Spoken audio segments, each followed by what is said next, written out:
Ito ang pumiyok, number 1 na pumiyok. Sagot na si...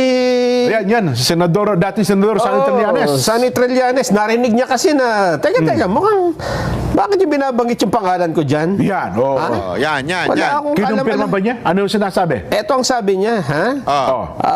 Ako, vehemently, Ay mariin, pinagdidiinan ko, ang galing mo talaga mag-translate. Word for word. Deny tinatanggi, ayon, that I received na ako ay tumanggiap $2 million ng Ay, 2 grabe! milyong dolyar. or any amount. Trillanes tumanggap ng $2 million. Sabi niya. Nung nagsalita, hindi tayo ang nagsabi, yung nagsalita. Linawin lang natin, ang nagsabi po yung abogado. Yan po yung lumabas doon sa press con na tumatanggap daw si Trillanes. Yun ang sinabi. Okay? Tingnan natin kung ano ang masasabi ni Trillanes tungkol dito. Pasok. From Saldico for the ICC O investigation. anumang halaga mula kay Saldico para sa ICC Yeah. investigation. or Yeah. any other purpose. O sa anumang kadahilanan. O This- sa anumang kaparaano. Yun nga. This is an attempt Ito ay isang pagtatangka to discredit the ongoing ICC proceedings Yo. against Duterte. Sinabi na Sinabi na, yan lang ang defense Wala lang, ano daw yung proceeding ng ICC. Pero kung iisipin mo ng maigi at malalim, putangin na, parang malabo yun. Bakit?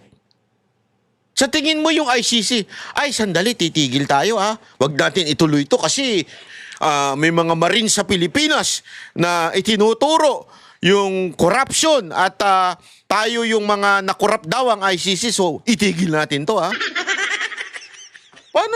Paano? Hindi, ako nagtatanong lang Paano madidistract? Sige nga, paano madidistract? Paano magkakaroon ng pagbabago doon sa issue na sa ICC sa pamamagitan nitong Anong pakialam niyan? Hindi, anong pakialam ng mga taga-ICC? Wala naman silang pakialam Gagawin nila yung siguradong plano nilang gawin kay Pangulong Duterte kahit may ganito pa.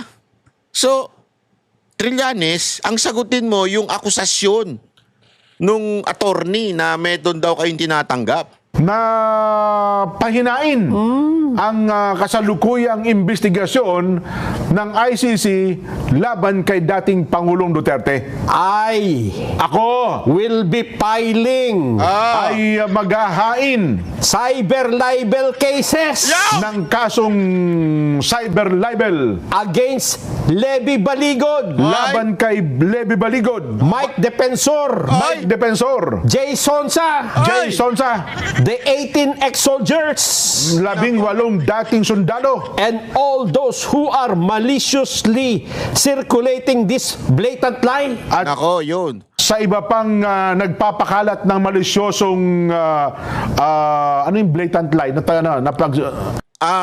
Kasinungalingan. Dapat ako ilagay nyo dyan. Hindi, alam mo sabi nito. Ito lang yung sagot niya. Ang sagot lang ni Trillanes doon sa akusasyon ay pampagulo daw sa ICC proceedings, which is sinabi nga natin anong kinaugnayan ng ICC at magugulo ba yun dahil dito sa 18 na Marines? Hindi. So, tablado yun. Pangalawang sagot ni Trillanes, kakasuhan ko kayo. Maganda siguro, Antonio Trillanes, bigay ka ng ng dahilan na, hindi, imposible yan kasi ganito. Di ba? Yun ang hindi yung tatakutin mo na, kung sino man yung mag-share niyan, ididimanda ko, Ano to? Takutan na lang palagi? Pakisagot na lang, sir. Ako, di ako naniniwala Di ako naniniwala. Biglang hindi na naniwala Di ako naniniwala sa sinabi nung attorney na nakatanggap daw kayo ng ganyang kalaki. Bakit ako hindi naniniwala? Baka mas malaki pa. Nagtatanong lang ako, Di ba? Pagsisinungaling. Oh, lantarang, Oo. lantarang kasinungalingan. This is not new to me. Hindi na ito bago sa akin. I will not be distracted. Hindi ako masisiraan ng loob dyan. Hahabulin ko kayo. Yaw! Oh, I will run after you. I will kill you all. Ha? Sabi ni Tatay Digong yun. Kay Tatay Digong yun. So sabi niya, hindi na bago sa akin ito. Linawin mo. Baka mamaya pati ikaw madamay dyan. Sige ka, baka kasuhan ka niyan. Easy, easy. Oh. Ano naman si Trillanes? Pag yan, biglang, yan Na. Oo.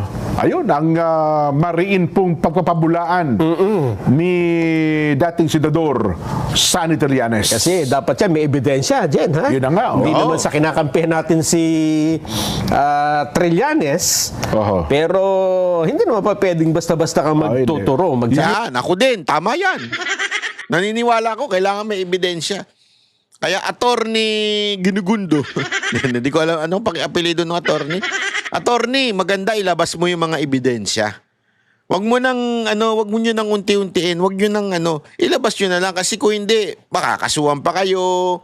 Sasabihin pa, chismis, ilabas niyo na ng todo-todo. Although, again, tulad nga ng sinabi ko, a witness is an evidence. Mas lalo na kung may nagko-collaborate doon sa yung sinabi. Ayun ay ebidensya. Di ba? Pero mas maganda, maglabas pa po kayo ng marami pang ebidensya at para mas magandang paniwalaan ng ating mga kababayan. Ito kasi, alam mo, importante ito. Makinig kayo. Bakit ba kinakasuhan ng libel yung mga ganito? Yeah? Kahit mapapahamak. Kasi pagka kinasuhan mo ng libel ang isang tao, kailangan mong patunayan na mali yun. Sinabi niya. It's not the other way around, na kailangan kong patunayan yung sinabi ko na tama.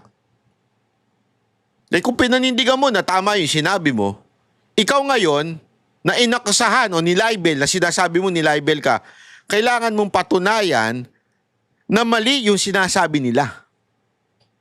Kailangan mong patunayan na may malicious doon sa sinasabi nila. Kaya nga dapat yung tinatawag na actual malice, importante yan sa elemento ng libel. Paano mo mapapatunayan na may actual malice kung hindi mo magbibigay ng ebidensya na mali yung sinasabi nila? So, if that is the case, banat bay, di ba, lugi yung nagsampa ng libel. Ba't nila sinasampa yung libel? You know why? Kaya sila nagsampa ng itong katulad nung nangyari kay Ontiveros, yung kay Karen Ngayon, kailangan sabihin at patunayan ni Ontiveros na kasinungalingan yung sinabi ni Karen Paano niya patutunayan yun? Magpipresenta rin siya ng mga facts na sinungaling siya. Alam niya sinungaling siya. Itinuloy niya pa rin yung akusasyon.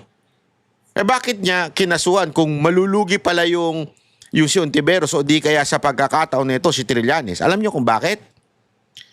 Para magkaroon ng court hearings na. Sabi magkaroon na ng court proceedings. Ano ibig sabihin nun? Hindi na i-discuss in public. That's the intention of these politicians na nagsasampa ng libel doon sa mga para pag diniscuss yan, the more na i-discuss nung tao na yon, kung sino man yung taong inakusan niya, ma-indirect contempt siya kasi bawal yun. Yung i-discuss mo yung nangyayari sa loob ng korte o yung ebidensya mo na ipipresenta, bawal i-discuss yun. So, sa madaling salita, ang pagsampa ng libel, sometimes, I'm not saying ganun ang ginawa ni Ontiveros or ganun ang motibo ni Ontiveros o di kaya ganun ang motibo at ginawa ni Trillanes. But sometimes, these politicians ginagawa ang libel case para hindi na pag-usapan. Lalo na pag umabot na sa korte. Maiilang na ngayong pag-usapan ng kahit sino man dahil pwede silang ma-indirect contempt. Di ba? Pag pinag-usapan yung merit nung nangyayari doon sa korte.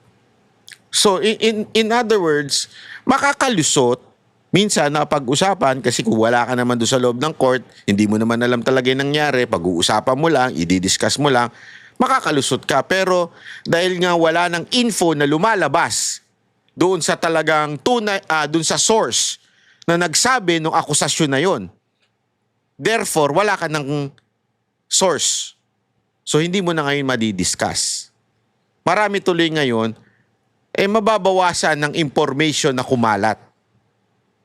Yun sometimes ang ginagawang, o yun minsan ang dahilan ng mga politiko sa pagsasampa ng libel case. Yung magparatang, again, sabi natin, madali yan. Madaling gawin yan. Pero yung para patunayan mong yung pinaparata, may iba pong usapin yan. Kasi dito, kwento lang eh. Hindi mo Kahit pa kayo ay 50. Hindi lang 18, 50 kayo. Pero puro kwento at wala hong kadahilan. Walang ebidensya. Walang ebidensya. Oo. Ay mananatiling kwento yan. Hindi natin papasok yan doon sa beyond reasonable doubt. Ay, sabi nga dito, Jen, umabot daw ng mahigit 800 million. Nako! Aabot ng trilyon. Nako! Ang mga na-deliver na pera.